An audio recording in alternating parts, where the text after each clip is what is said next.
두 번째로 보면은 이제 구조라는 것이 있는데요.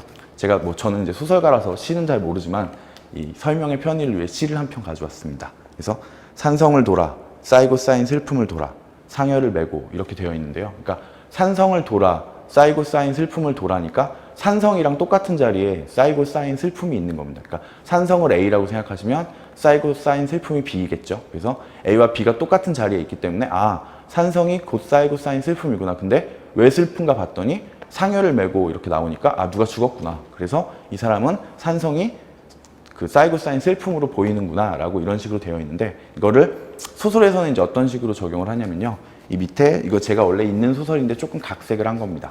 그래서 그러니까 어떤 내용은 간단합니다. 어떤 여자가 남자친구랑 2년 동안 동거를 했습니다.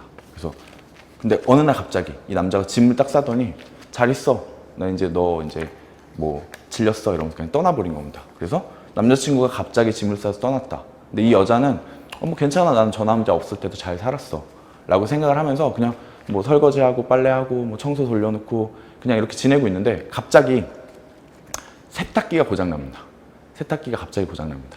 그래서 이 여자애가 뭐라고 하냐면 그 가전제품은 언제나 아무 예고도 없이 갑자기 고장난다 이렇게 얘기를 합니다. 그러니까 아까 저희가 말한 A, B의 구조에 따라서 남자친구가 갑자기 떠났다가 A라고 생각하면 가전제품이 갑자기 고장난다가 B라고 생각을 하시면 되겠죠. 그래서 이것이 같은 자리에 있구나. 그러니까 남자친구와 가전제품이 어떤 식으로 의미질서가 연결되는구나 라고 생각을 하시면 되고, 그 다음에 문장이 어떻게 되냐면 나는 세탁기에서 빨래가 되다만 빨래들을 꺼냈다. 젖은 빨래에서 발등으로 물이 뚝뚝 떨어졌다.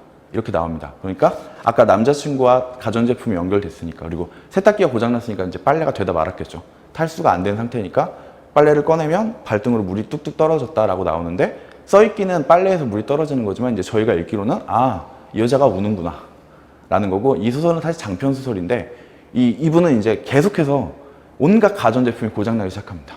내일은 냉장고가 말을 안 듣고, 다음 날은 뭐 세탁기가 전자레인지가 말을 안 듣고, 또 다음 날은 또 다리미가 안 되고, 막 이런 식으로 계속 가전제품이 고장나다 보면 독자가 이제 이 여자 아직도 그 남자를 못 잊었구나, 이 남자친구 얘기를 계속해서 하는 거구나 라는 걸 알게 되는 거고, 이 과정이 왜 필요하냐면 이걸 만약에 하지 않고 이렇게 가전제품이나 이런 걸로 연결해서 새로운 형상화를 하지 않고 그냥 만약에 어떤 남자가 남자친구가 떠났다고 매일매일 술 먹고 울고 이런 얘기를 쓰면 그 완전 그 심파가 되어버리겠죠. 그래서 아무도 재미없어서 읽지 않는 형태가 될 테니까, 그래서 이제 이런 형태로 그런 구조를 똑같은 자리에 놔서 각인시키는 거랑 똑같이 만드는 겁니다. 그 다음에 밑에 또 하나 예문을 볼 텐데요. 이건 낙타라는 소설인데요. 이것도 마찬가지입니다. 그래서 어떤 초등학생이 있는데 그 친구들이 방학 때 서울에 갔다 온 겁니다. 그 서울에 갔다 오고 나서 이제 나 저기 동물원에 갔다 왔다. 근데 그 동물원에서 낙타를 봤다.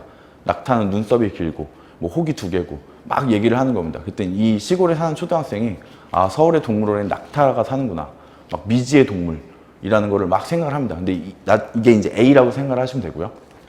이제 B는 뭐냐면 이 아이가 이제 중학생, 고등학생이 되어서 이제 성적 호기심이 막 왕성해진 상태입니다.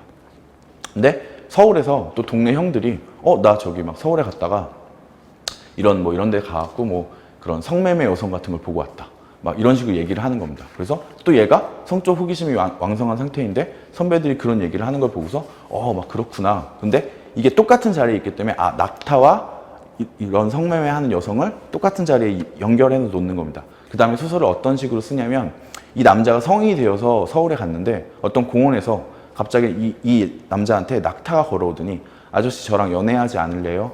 이런 식으로 말을 거는 겁니다. 그래서 이 사람이 나는 낙타와 살고 싶다, 낙타와 함께 밥을 먹고 낙타와 함께 양치질을 하고 이런 식으로 이제 얘기를 해서 가는 거죠. 근데 이걸 만약에 하지 않으면, 이거를 만약에 낙타라는 식으로 형상화를 하지 않으면 무슨 약간 뭐 포르노나 무슨 이런 야설처럼 되어버리겠죠. 근데 이제 문학적으로 뭔가 바꾸기 위해서 같은 구조 안에 이렇게 낙타와 성매매 여성을 넣어서 이렇게 바꿔놓는 형태로 사용하는 겁니다. 뭐 이런 예는 비일비재하고요. 앞으로 소설을 읽으실 때 이게 같은 구조 안에 A와 B가 존재하는구나, 그래서 A와 B가 의미질서로 연결되는구나 라는 거를 읽어내시면 아마 소설을 읽으실 때도 훨씬 재미있게 보실 수 있을 겁니다. 그리고 이런 각인을 할 수도 있고 이렇게 구조를 만들 수도 있는데 이게 너무 복잡하죠. 그리고 실제로 창작을 해보시다 보면 생각보다 쉽게 만들어지지 않는다 라는 생각을 드실 때도 있을 겁니다. 그래서 그럴 때 작가들이 이제 어떻게 하냐면 이제 세 번째 방법